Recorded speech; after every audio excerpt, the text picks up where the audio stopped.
manusia itu kemudian dicatat di dahinya oleh Allah Subhanahu wa taala. Di dahinya.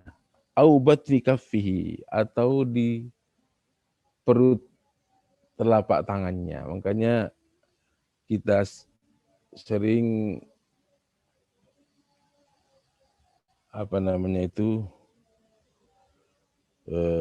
mendengar untuk mengetahui ya, nasib kita itu ada di garis tangan.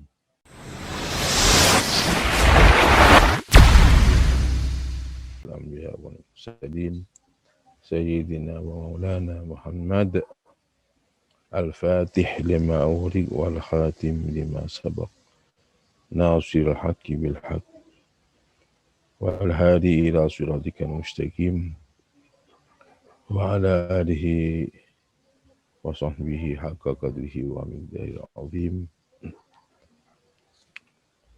Qala rabbi shrah li sadri wa yassir li amri wa hlul 'uqdatam min lisani yafqahu qawli.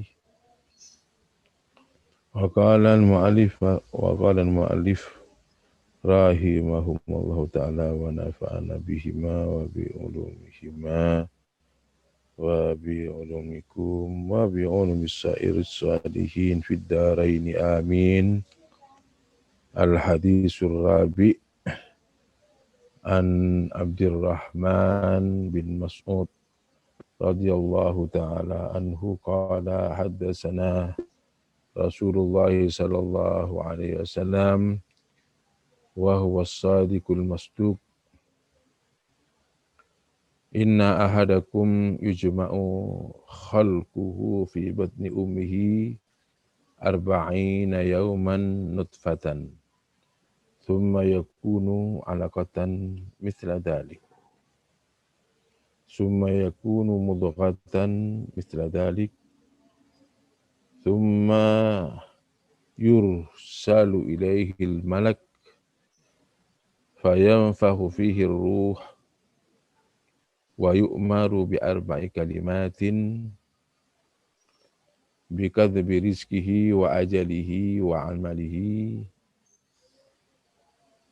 wa syakiyun aw sa'idun fawallahi alladhi la ilaha ghairuhu inna ahadakum la ya'malu bi'amali ahlil jannah hatta ma yakun bainahu wa bainaha illa dhira'un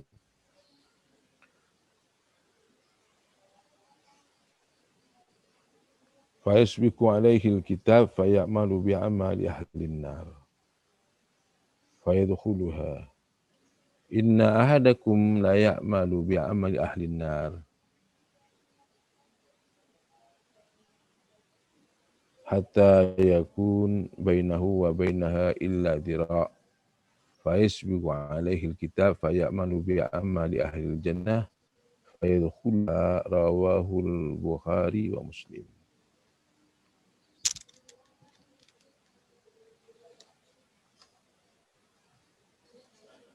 Hadis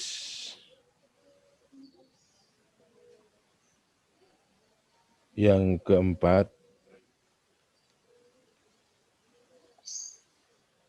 bahwa hadis ini diriwayatkan dari Abdurrahman bin Mas'ud radhiyallahu ta'ala anhu,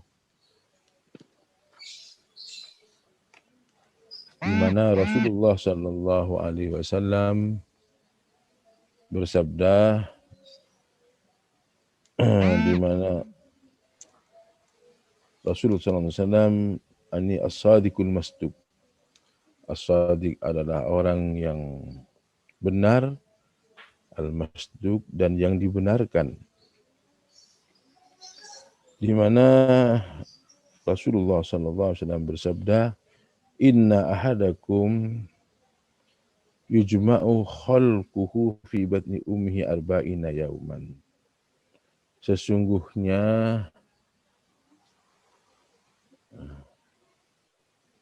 setiap kalian semuanya ini dikumpulkan penciptaannya fi batni ummihi, di dalam perut ibunya, arba'ina yauman nutfatan, yaitu 40 hari, nutfatan berupa nutfah, yaitu mani. Thumma yakunu alaqatan, kemudian setelah 40 hari lagi berupa segumpal darah. Mithla dhalik. Summa yakunu, kemudian berikutnya setelah 40 hari kemudian, yakunu mudghatan, berupa segumpal daging.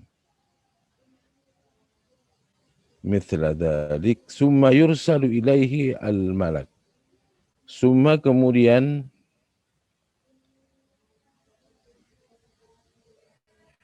yursalu, dikirim, ilaihi, kepada orang tadi, kepada manusia yang diciptakan oleh Allah Subhanahu wa taala, al-malak, malaikat. Fayanfahu fihi ruh, kemudian ditiupkanlah ke dalam manusia itu akan ruh. Wa yu'maru bi arba'i kalimatin, kemudian diperintah malaikat itu oleh Allah Subhanahu wa taala dengan 4 kalimat. Bikatbi rizkihi, dengan mencatat rizkinya, wa ajalihi, dan ajalnya, wa amalihi, dan amalnya. Ya. Sebelum saya melanjutkan terjemahan ini, maka kami akan menjelaskan secara rinci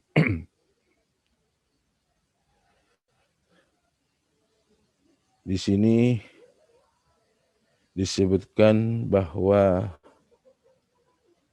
pertama kali manusia diciptakan oleh Allah Subhanahu wa taala berupa nutfah,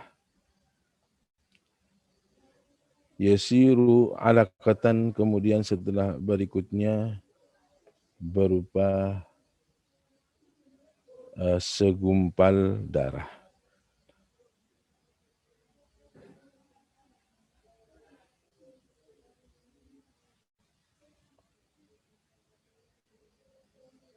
Summa akibah al-arba'ina tsaniyah yakunu mudghatan. Mudghatan itu adalah berupa daging, ya. Segumpal daging.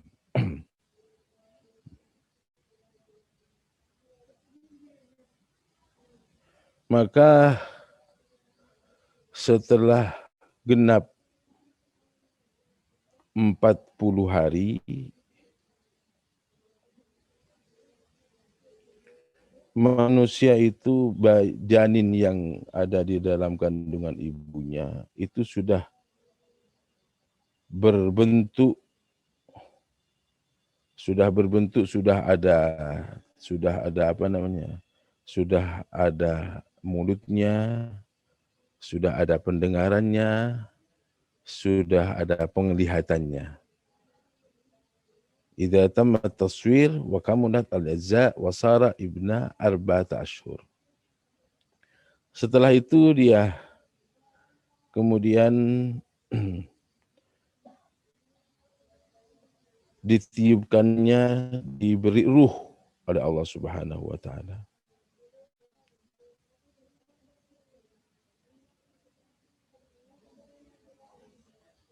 Setelah sempurna penciptaannya.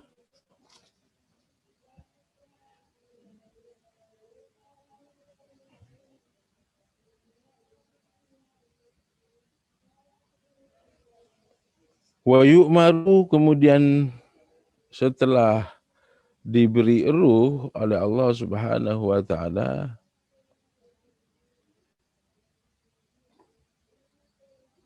ditulislah segala nasib manusia itu dengan 4 kalimat. Ay bi kitabati arba'in al-qadaya wa hadhihi al-kitabah ala jabhatihi. Maka manusia itu kemudian dicatat di dahinya oleh Allah Subhanahu wa taala. Di dahinya. Au batni kaffihi, atau di perut telapak tangannya. Makanya kita sering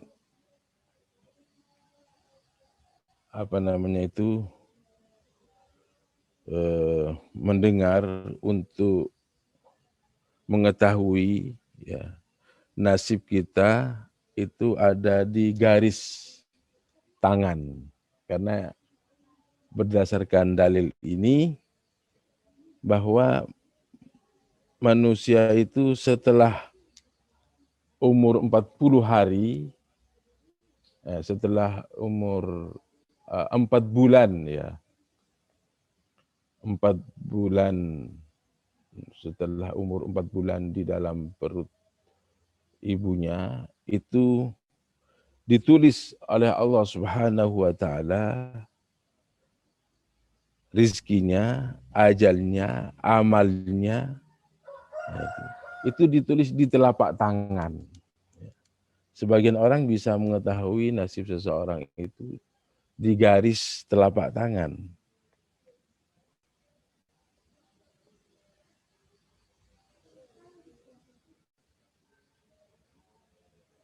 Aufi warakatin ta'alaqa bi unukihi, ya. Qila wala mani'a minal kitabah ala thalathatin. Wa dhahiru hadzal hadis annahu yu'maru bi hadzal kitabah ibtida'an wa laysa kadzalika, innama yu'maru biha ba'da yas'ala anha biqawli ya rabbi mar rizqu mal ajal mal amal wa hadza sakiyun aw sa'idun wukuhu bikadbi bikasil ba'i muwahhadah bi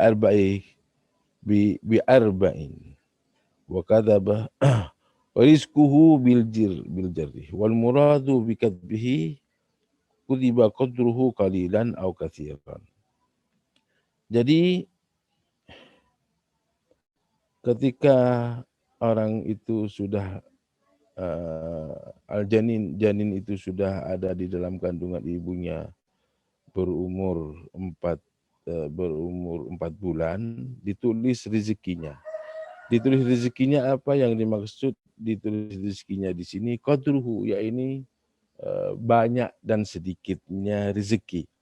Apakah rezekinya banyak atau sedikit? Wasifatihi, dan juga sifat daripada rezeki itu juga dicatat. Apakah rezekinya diperoleh dari yang halal atau haram, atau makruh, atau yang makruh.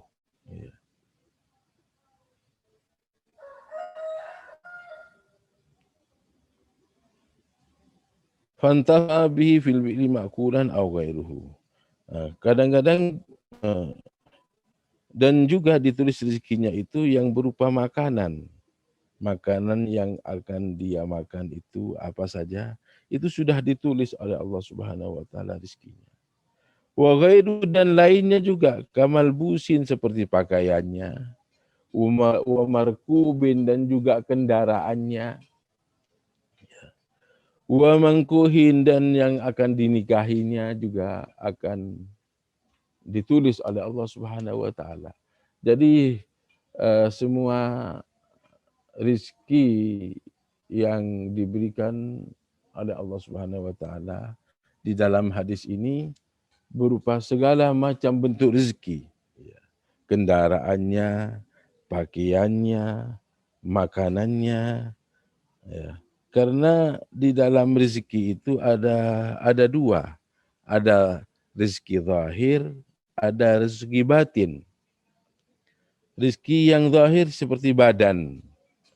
Badan kita sehat, badan kita kuat.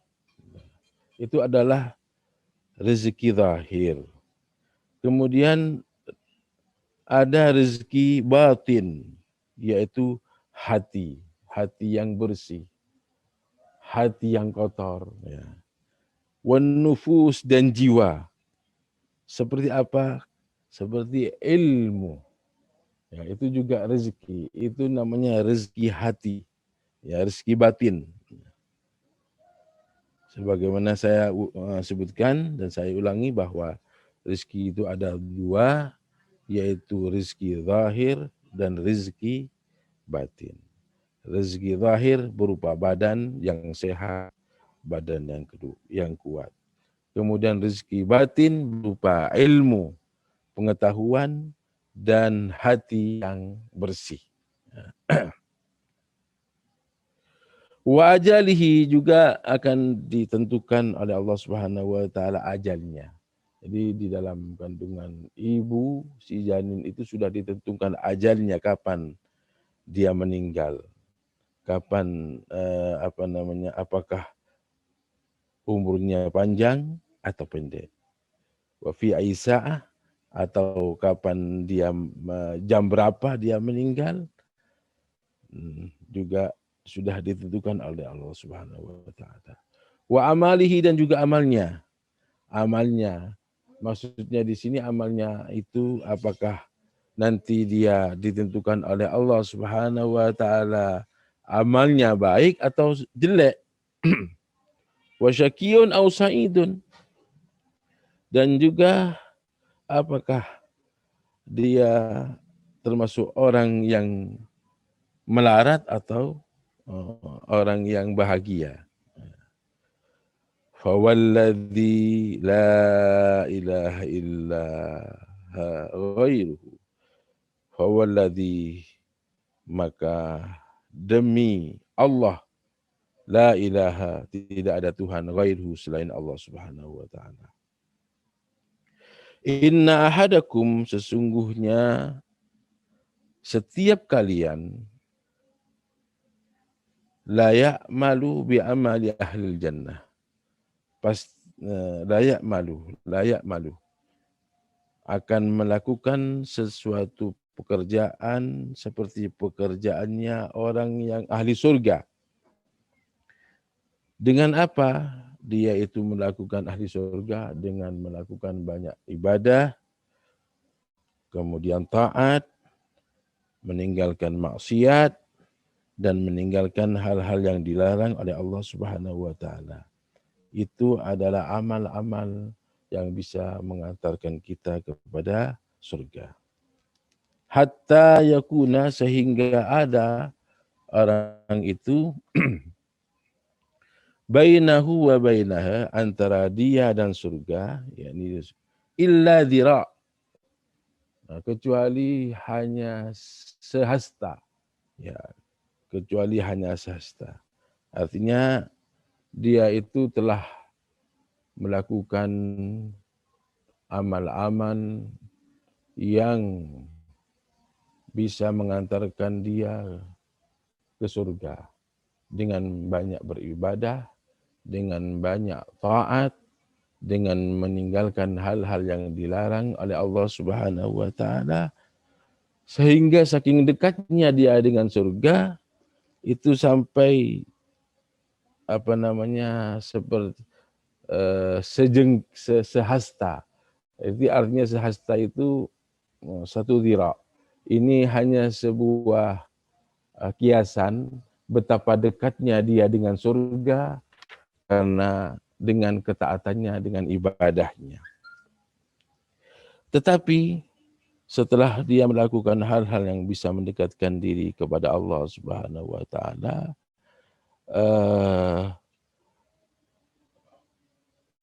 dia ternyata oleh Allah Subhanahu wa taala telah ditetapkan di dalam kitab bahwa dia ditentukan untuk melakukan perbuatan ahli neraka. Ya. Di sini disebutkan fayamalu bi amali ahlin nar. Padahal dia sudah dekat dengan surga. Padahal dia sudah banyak melakukan taat, tetapi nasibnya dia masuk ke ke dalam neraka jahanam. Fayadkhuluha, kemudian dia masuk neraka. Ya. Artinya apa? Di sini akan saya sebutkan bahwa manusia itu tidak ada yang mengetahui nasib di akhir hidupnya. Padahal dia sudah banyak melakukan amal-amal yang bisa mendekatkan dia ke dalam surga. Tetapi nasibnya dia masuk ke dalam neraka. Fayamalu bi ahli nar wa huwa al-ma'asi kufran kan au kabiran. Ya.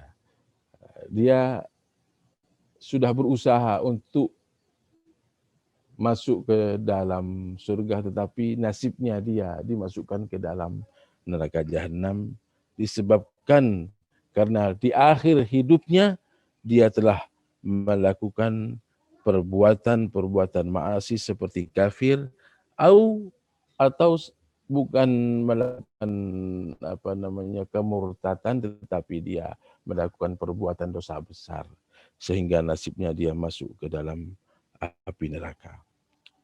Fayadkhuluha an-nar yaumal qiyamah.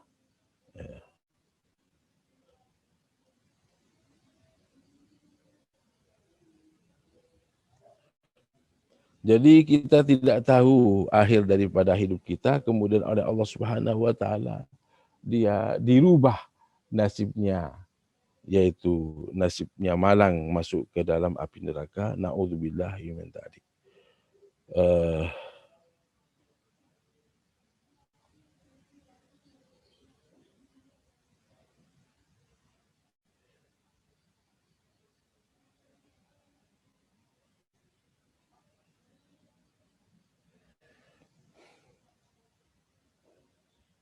Wa inna ahadakum la ya'malu bi ahlin nar hatta ma yakunu bainahu wa bainaha illa dira'un.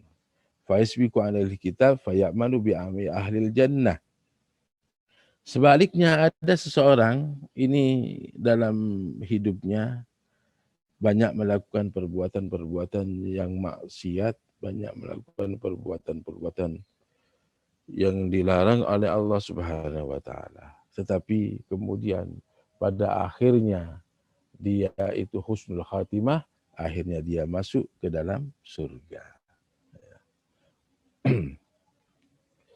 Bi ayyatubah, dengan sekiranya manusia tadi yang alasannya melakukan perbuatan maksiat dan melanggar perintah Allah, akhirnya pada saat menjelang kematiannya dia menjadi orang yang tobat dari dosanya, kemudian dia masuk ke dalam surga. Fayadkhuluha al-jannah bihukmil qadril jari.